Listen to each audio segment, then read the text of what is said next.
Okay. All right. Yeah.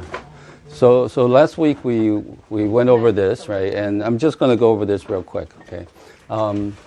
So normally people come in with symptoms, right? Breathing issues, digestion, elimination, can't sleep, depression, anxieties, and stuff like that, right? Or just like bloatings and menstruation pains and stuff like that, right? So that's on the symptom level, right? Chinese medicine kind of go a few steps further, okay? And then we'll say, okay, you're having all these issues because in Chinese medicine, it's like we have liver qi stagnation. So the liver energy is supposed to go through our chest into our arms, okay? That's what we call the lung channel, right? So when that is not happening, we feel this constant, like, around this area. Okay, and when this area is not going through, or this area is not going through, we're going to have issues. To me, for example, breast cancers and stuff like that. Okay, tumors, and it has a lot to do with these energies not going through. When energies are not going through, they kind of, it's almost like the rivers are not going through. We have floods, right? And it's the flood that's causing a lot of problems. Yeah. Come on in, Hugo. Come on in, guys. Okay, so that's at the symptom level, right? So this clinic, we don't address the symptoms, right? We think we want to build a story. Okay, so every time somebody comes in with symptoms, for example, late stage cancer. I recently have a cancer patient. He's got colon cancer already. He's got skin cancer already. Now he has tumors in his lungs that are inoperable. He saw me 3 months ago. Now the report was actually very, very clean. His doctor was very, very surprised, actually. So when he comes in with all these symptoms, with all these conditions, right? The only thing I'm interested in is. I have a question. So how long did it take from his report to be clean? From the diagnosis of stage 4. And then, like a hopeless to. Yeah. So essentially, when he came in to see me, his report was horrible. His prognosis was, basically 6 months to a year. Mm-hmm. Okay. Wow. And then honestly, I don't treat. I don't know how to treat cancer. But at the same time, when we go above and beyond this, we start to build a life story. Okay. So when people come in, it's like, okay, what? The only thing that's in my mind is like, okay, what's the story? What is the story for this person to get to, where this person is, right? So we very quickly find out, like, okay, so yes, we have liver qi stagnation, which is the blockage of energy that comes, pass through the pelvic area or pass through the chest area, right? So let's say we determine that is, and to really know that's the case, it's very simple, okay? All we gotta do is put our hands right around here, get into the rib cages, in between the ribs. If there's pain, we have this. Okay, it's really that simple. Chinese medicine is very, very simple. Okay, we can feel this energetic-wise because channels are electric, right? And when so we can actually feel how the channels flow. Okay, so it's very easy to get to this level. Okay, most people are okay with accepting. Okay, all my conditions are caused by these energy blockages because now that you mention it, yes, I constantly have this thing that I just feel like I need to cough something out or something. I need to disconnect or dislodge something out of here, right, for the energy to flow through.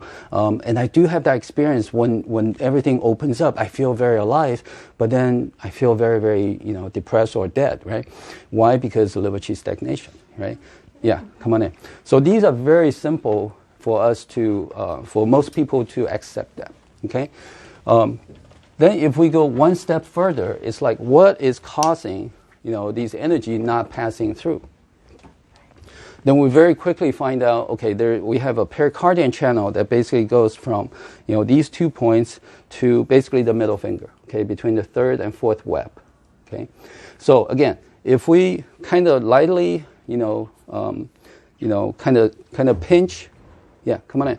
If we pinch in between the 3rd and 4th web, right?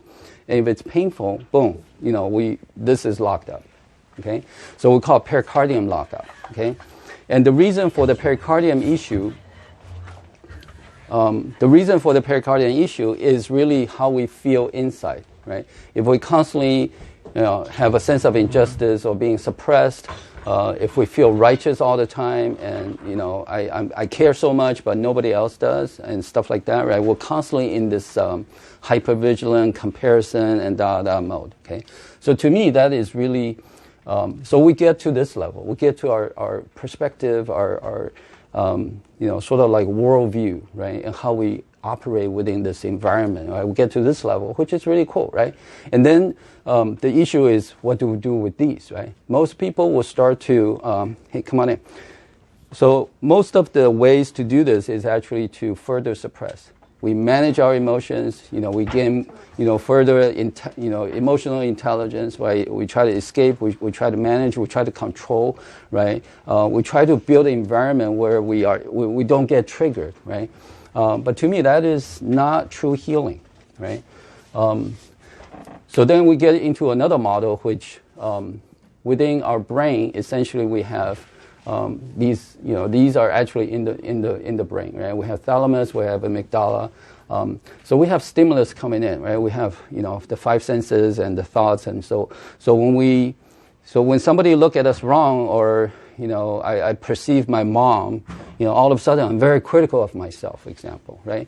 We actually tap into our this is actually a well-known circuit. Okay, so when we get a stimulus to proprioception, we know, for example, the distance between me and Gloria, right? I can perceive that distance, right? But if you charging in real quick, right? My proprioception, I gauge the distance, then all of a sudden I need to respond, right? It actually goes into my amygdala to say, okay, what do I do with the stimulus, right? So probably everybody has this experience, right? We're driving our car, right, on the freeway. The next car comes in a little bit closer, and we automatically do this without thinking. Okay, point A, probably like almost a second later, we realize we're almost hit, right? This car was, this guy was texting, or whatever, right? And was kind of drifting in, right? But it's already passed. Why? Because that's how this to me, this is really profound, right? So when we get a stimulus without the brain knowing it, right? So it goes to amygdala first, it checks, it actually generates emotion, which is to enable motion and move our body, all without our brain knowing anything of it. Energy vibration. Well, we can say energy vibration, or we can say, to me, it's actually very internal, right? We have built-in stuff, right? Yeah, you can say instinct too, right? It's almost like we walk on the street. Why don't we just bump each other all the time, right? Because we have these built-in sensors and feedback systems, and to avoid collisions and stuff like that. And part of the key thing for that is actually anger, okay? And I'll talk more about it. That's actually this is actually what I want to talk about today, okay? Anger and other things, okay? So when we begin to say, okay, and how do we know what to do, right? For example, as a child, my parents, let's say my parents are alcoholic, okay? So they're very erratic, right? So it's very, very chaotic, right? Sometimes I get ice cream, sometimes I get beat up, right? So what does that mean, right? So anything that's, people who are in authority, right? People who have some control over me, right? I tend to get triggered. Okay, so basically we separate the brain with the emotion, right? So then there's another model called basically explicit and tacit memory.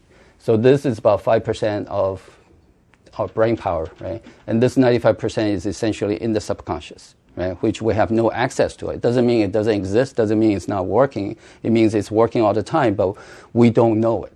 Right? Actually, if we know everything that's going on in the subconscious, we will not be able to function, because there are so many things that we need to choose and right?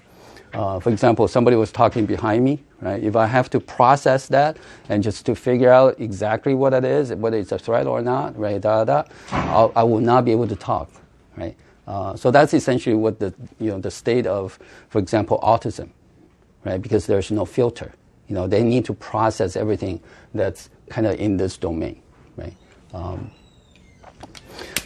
But anyway, so I separate this into the A memory or the brain domain, right? This is all we can learn, right? So when we say, how do I change my thinking, right? If I feel righteous all the time, does it help if I read a lot of books, go to a lot of workshops, a lot of seminars, right? And would it help, right? That's essentially my experience in my clinic, right? People come in with all kinds of conditions.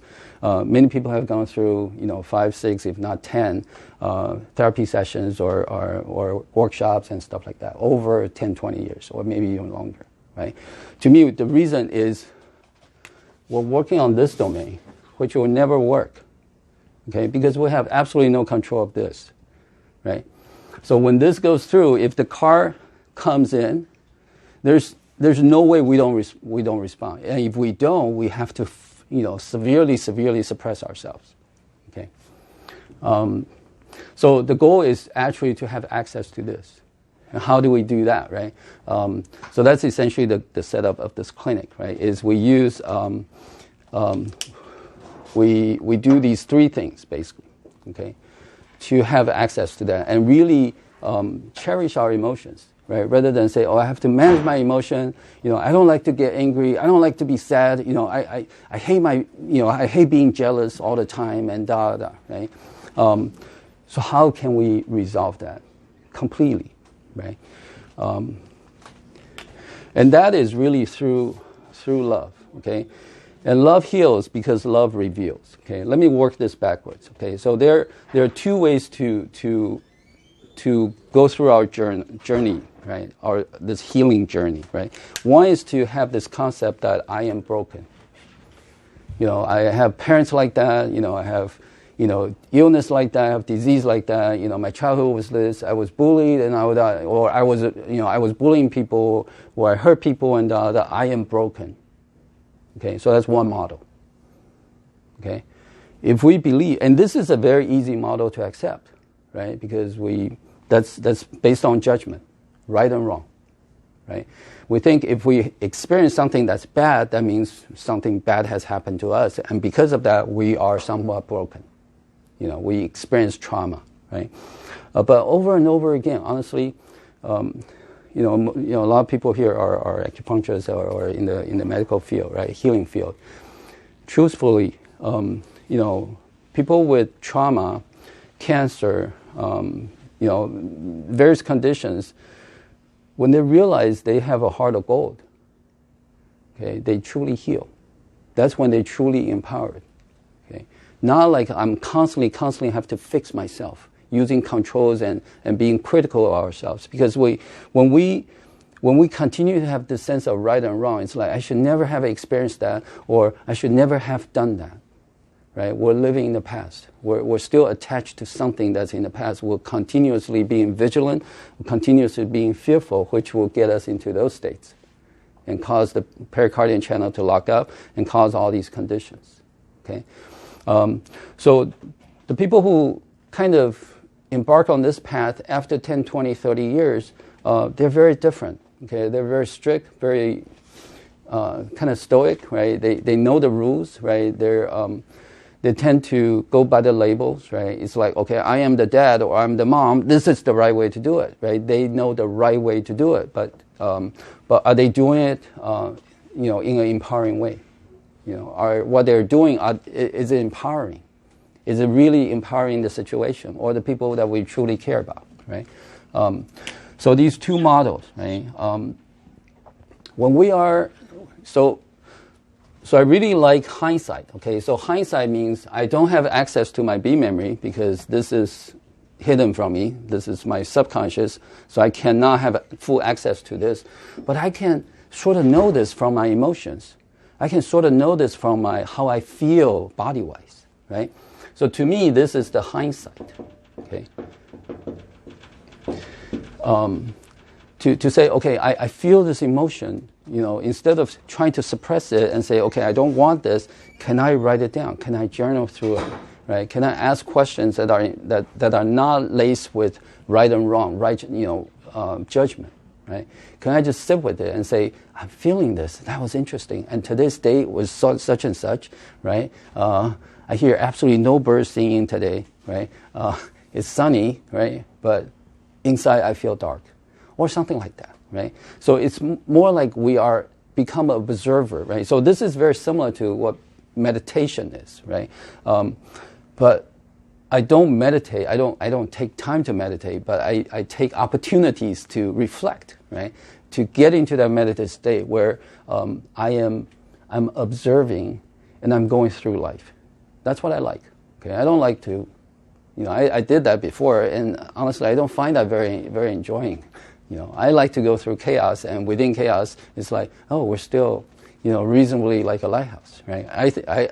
To me, that's very, very interesting. Okay, so observe this model. Okay, are we broken? Because if we go this, we automatically go the sympathy route. Okay, I am broken. I need to find somebody who can fix me, right? Or I am golden. So all I got to do is to reveal myself.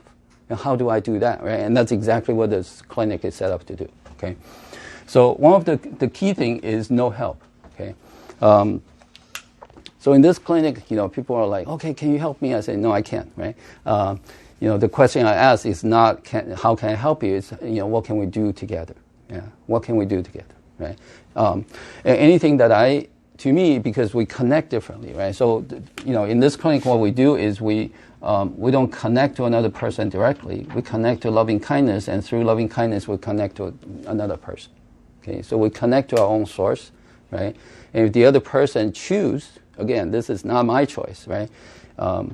If I have a choice to heal people, nobody would need healing. Okay, that should be very obvious. So the best I can do is to say, I'm going to connect to loving kindness, and I'm going to connect to your heart. Okay, because that's where the true healing is. It's not your body. It's not your physical. Okay, so the cancer patient that I just mentioned, right? He, after 3 months, right, he has this beautiful report that he talked to me about, right? I honestly have no idea what he was talking about. He just said, oh, it's really good. The doctor was very surprised. But what's really touching my heart was, what he said, afterwards. He said, John, you know what? At this point, I really don't mind how long I can live. Because I can love now. I know how to love now. I have connection now. I'm connecting to my dad like I never ever connected before. I don't have fear now. It's very, very interesting. Okay, it's very, very profound. And so he actually asked me, it's like, okay, John, I know I got here because of cancer, okay, because I met you. How did you get here, right? I said, I get here because I love it's like I love my kids, right? And for a while I was miserable because I was feeling, because there was resentment or rejections or distance, right? Then very quickly I found out it's like, oh my goodness. I woke up one morning, and this is probably 8 years ago. It's like I never ever loved unconditionally. Because if I love somebody unconditionally, why would I feel sad when they are not happy with me? And that one question honestly just changed my life completely. Just turned my life, totally around, right? Because I don't need somebody to respond in kind, okay? Because that's expectation. We can have all the beautiful intentions and right? But the moment we have expectation of, hey, I'm doing so much for you, we're planting time bombs, okay? And when that person said, I don't need this, I don't want this, I don't appreciate this, I'm not grateful of this, boom, boom, boom, we feel very, very hurt, right? So as parents, as caregivers, or as practitioners, to me, it's very, very important. We are not helping our patients. Okay, we're healing alongside with them. It's mutual healing. We're getting as much, if not more, out of a session, together. Okay, so no help, mutual healing. Okay, so this no helping is very, very difficult. To me, it's impossible to achieve. Say, I'm not helping you. I'm not going to sympathize. No. It's like it's like monkeys with fistful of stuff, right? You can't ask them to let go of this. The only thing we can do is to say, can we connect to something else? Connect to loving kindness, and through loving kindness, connect to another person's heart or goal. Okay, when we do that, we automatically don't have the sense of helping. Because this person has a heart of gold. This person is like Buddha, is like Jesus, right? So the last thing I want to talk about is anger. Okay, in order for us to heal, we need anger. Okay, anger is our boundary protector. Without anger, we don't have a proper boundary. Okay, without a proper boundary, we will have fear. Okay, yeah. Well, that's yes. That's it. Cool. Yeah, that's good. Yeah. So honor our anger, okay? And today I actually want to, for Sayaka, right? And a few people who feel like, okay, I don't have a good boundary, or I feel I'm very distant from other people, or I feel like I can't say no, for example, right? That just means this person doesn't have an honorable anger inside. We can't say no, we have to be nice. We're suppressing ourselves, okay? This actually shows up in the channels. Okay, the Ren channel doesn't come up fully. Okay, there's a blockage right around this area, right? So we just feel like I cannot thrive. I cannot say what I want to say. I can't. I know what my heart wants, but I cannot express it, right? And we're constantly. It's like, okay, the loss of anger or the sense of thriving. Okay, so if we see like a flower on the side of the road or a tree, on the side of a cliff, right? Why? We feel like, oh my goodness, it feels so good, right? Why? Because we see the thriving energy of these two, plants or something like that, right? Anger doesn't mean angry. Okay, angry to me is judgment plus anger. Anger in its pure form is just courage. Okay, it's a sense of honor. It's a sense of this is my boundary, right? It's a very clean thing. Okay, when people get together, that's why this clinic, I say no help, and we, because then we all have our nice boundary. Okay, people come in, people leave, and stuff like that. Please, be free. There are people who call me. It's like, John, I can't come in today. I cannot come and help you. And I was like, there's no helping here. Thank you. And when you have time and you want to do this for yourself, please come in, and that's it. Okay, it's very, very simple. Why? Because we are all doing this for ourselves. We're not doing this for another person. Okay, so anger. Okay, respect our anger. Yeah. Yeah. Any question? That's all I want to share today. Okay, then we get to do what we want to do. Okay. Anger in this society, right? Especially, I think it's a worldwide thing, right? And people go to school, right, at the age of 5. We're basically kicking out angers. We're removing angers from basically most people, right? And most people are more successful because they know how to control or they know how to suppress and their anger, right? And the people who are like misfits and causing trouble in the society are the people who are like, hey, hell with you, I'm not suppressing my anger. To me, both kind of people are equally poor in their boundary. Okay, so when we suppress our anger as if we're very compliant, right, our boundary is small, and when they project their angers out, right, their boundary honestly is very small as well. Okay, so let's say I have a castle and my castle is broken. Okay, there are 2 ways for me to protect myself. One is to attack. Whoever that comes in close, I will just throw spears and I will throw rocks. Right. Another way is to go, whatever you want to do, just come in, take whatever you want. Yeah, just leave me alone. Okay. Either way, it's a survival mechanism. Okay, either way works, right? But the people who have no anger, to me, is very, very difficult. So in my clinic, we actually have ways, okay, to work with the reptilian brain and, to really get that sense of boundary, that get the anger out. We got to get our anger, this honorable anger. Okay, we need that so much, okay? It doesn't mean we're going to be an angry person. It just means we're going to be a courageous person. Okay, to heal, we need a lot of courage to say no, to be able to say, when I express this person may not be happy with that, but this is from my heart. It's like I am my own person. I want to express how I truly feel because that to me is empowering. Okay, we're not going by right or wrong. Okay, this is not right. Okay, I need to be nice. Okay, I'm gonna close my mouth and right? Over a long time, okay, over time, we're going to suppress ourselves. We're going to have these symptoms. Okay, yeah. Okay, so